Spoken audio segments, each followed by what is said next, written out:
We return now to our interview with Ron and Owen Suskind and filmmaker Roger Ross Williams about their film Life Animated. It is so clear that enormous resources, in addition to your devotion and love, have gone into working with Owen and making sure that, Owen, your life is fully protected and that you're you're the amazing person that you are today. Yeah.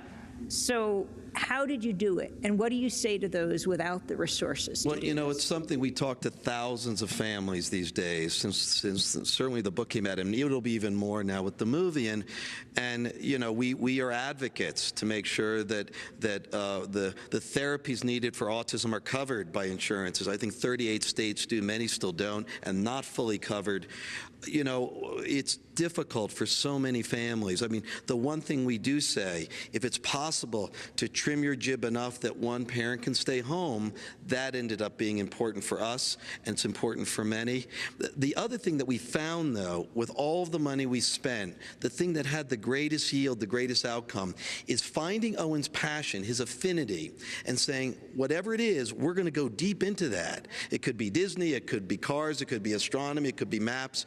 We're going to live inside of his world, and in there, we're going to essentially find a way to build a vessel that he can drive out into the world. That's something that's mostly what they would call sweat equity. Just time, often in the evenings, of us all being together and saying whatever his passion is will be our passion.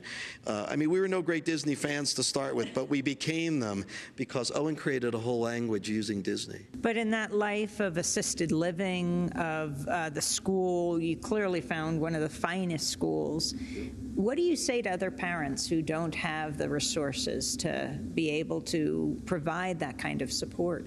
You know, right now we are leading advocacy to get legislation changed, to have the government say, you know, it helps everyone if guys like Owen get the support they need to be productive members of society. And what we find, it's often by tapping their intense interest in the thing that animates them. That's why the book's called Life Animated.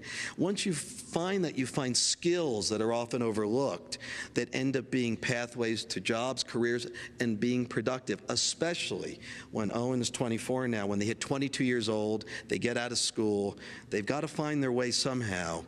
The thing we found that's most hopeful is that so many of the people who are autistic are in this left behind group because of our own blind spot as to the things they can do. If we just look at the world through their eyes, you see those capabilities, and that leads to the independent life, which is Owen's great struggle and desire is to find the independent life. The independent life. Have you found it? Yep. For a long time, these interests were called restrictive interests, obsessions, and therapists say just cut it off, either tame it or cut it off. Meaning, like, if he's into these Disney cartoons, let him watch it for 15 minutes. That's right, and then stop. It's not productive. It's an obsession, and that's the way autism viewed them for a very, very long time. We said after a while, no, it's not an obsession. It's a pathway. Go in there with him, and that's what we did, and that's called a reversal of the telescope. The folks at NIH say that, because now all of a sudden we're looking at these special interests as ways to show deep capabilities. If you find them and nourish them, we call them affinities, the kid grows. Give me another example. Well, they're all over the place. You know, somebody contacted us recently because parents are calling from all over. Here's a kid, no speech, about 5 years old. They live in New York City. The kid is drawing logos because they drive around. There are logos all over New York. Logos just like Owen draws characters. The house is full of logos, precisely drawn. At one point, the child hands the mother the Sleepy's mattress logo, and she looks down and goes, "So, nap." He's like, it's speech. Next thing you know, the family's singing jingles. And that's how the kid gets speech back at 7 or 8 years old. And of course, what's interesting is that now that's a special kid with profound talents. I mean, he'll reinvent advertising someday instead of being a kid in the discard pile. Now look, autism is a heavy lift, and it's important to remember that lots of kids have deep deficits that we're working so hard to help them with. But what we're finding is that when you match the strengths with the deficits, often they help themselves. they form the bond that leads them forward. You know, look, any kid like this, it's a question of a square peg in a round hole. And for years we're saying, let's shave off those edges. Well, the fact is those edges are the best part. And so that's the big change.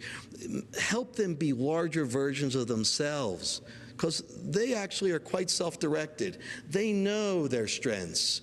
And when they do that, you get a kid like Owen whose self-esteem is fabulous, because he's like, this idea, he said it at his bar mitzvah, he's like, I'm special.